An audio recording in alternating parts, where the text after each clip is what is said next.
CBS Entertainment president Amy Reisenbach has addressed the disappointment over the next Big Bang Theory spin-off airing on Max instead of CBS.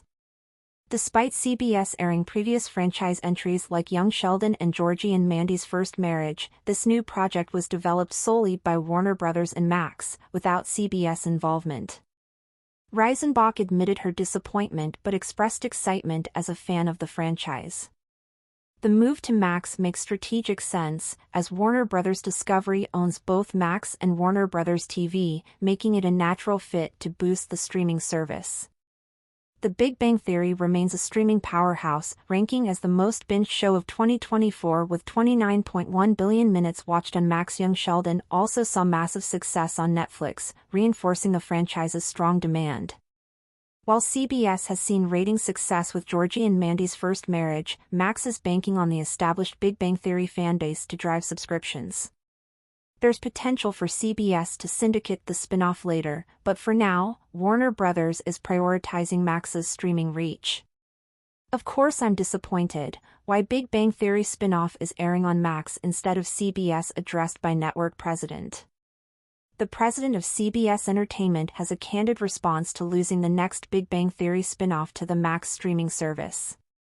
Long in development, the next iteration of the popular sitcom franchise has received a flurry of casting updates recently. The project will see the return of Kevin Sussman as Stuart Bloom alongside Lauren Lapkus and Brian Posehn, who reprise their respective roles as Denise and Bert. However, unlike other titles in the franchise, including Young Sheldon, Georgie and Mandy, and the original series, the next Big Bang Theory show won't be on CBS. In an interview with the anchoress Leslie Goldberg, CBS Entertainment president Amy Reisenbach was asked about why the next spin-off will be on Max, formerly known as HBO Max, rather than CBS. The executive explained that Warner Bros., which is one of the production companies behind the spin-off, worked with Max on the project and stressed that the spin-off was never brought to CBS. Reisenbach concluded by saying that she's excited to see the spin-off, though she admits her disappointment in the quote below, "It was never brought into us." Clearly that was something that Big Bang producers, Warner Bros. And Max worked on together. But it was not brought into our side of the business. As a fan of all things Chuck Lorre and Big Bang Theory, I'm thrilled that there will continue to be more of the Big Bang Theory universe.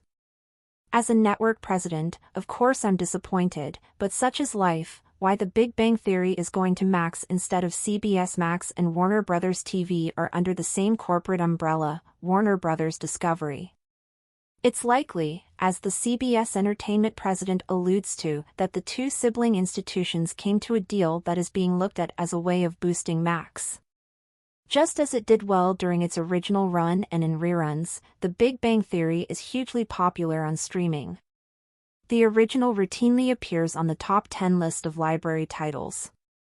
The same is true for the concluded Young Sheldon, which racked up billions of minutes viewed when it was licensed to Netflix towards the end of its run. There may be something to do with the storytelling approach of the spin-off that makes it a better fit for streaming rather than broadcast.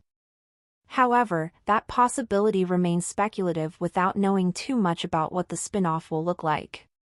It is known that the project will hail from franchise co-creators Chuck Lorre and Bill Prady alongside Beacon 23 and Free Guy writer Zach Penn, with John Ross Bowie also reprising his role from the Big Bang Theory cast. Big Bang Theory's streaming success in numbers. According to a report from Nielsen, which was unveiled in January of this year, The Big Bang Theory was the most binged title in streaming for 2024. The sitcom, which first debuted in September 2007, averaged 265.5 episodes per viewer on Max, which roughly amounts to 29.1 billion minutes of total viewing. The data also found that 58% of TBBT watchers, which consists of 279 episodes, was from the all-important 18 to 49 demographic.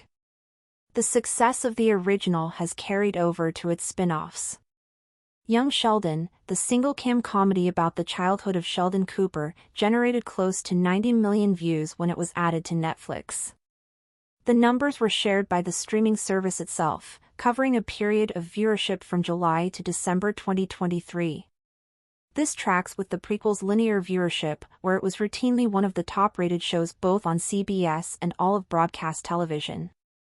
The trend has continued, albeit more mutedly, for Georgie and Mandy's First Marriage, the recently debuted CBS show, which follows the characters of Georgie Cooper, Montana Jordan, and Mandy McAllister, Emily Osmond, garnered close to 8 million viewers in recent estimates and is network TV's second highest-rated comedy.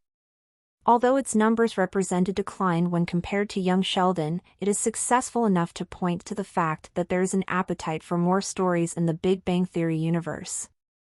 Going back specifically to the value of the franchise for Max, the argument is likely that the subscribers that consistently binge the original will at least be curious enough to tune in for a sequel that's focused on a group of supporting and secondary characters. That is not always the case, as proven by the recent mixed reception to Suits, LA compared to the original. But it makes sense to make the attempt to expand the world one more time and see if it will resonate. Our take on the next Big Bang Theory spin-off going to Max. A deal could be reached for the spin-off to be syndicated on CBS later on, one that would then benefit both of the Big Bang Theory's homes. For the show's launch, however, the focus seems to be on using the Big Bang Theory name to drive subscribers to Max. Honestly, taking into account the show's history, it just might work.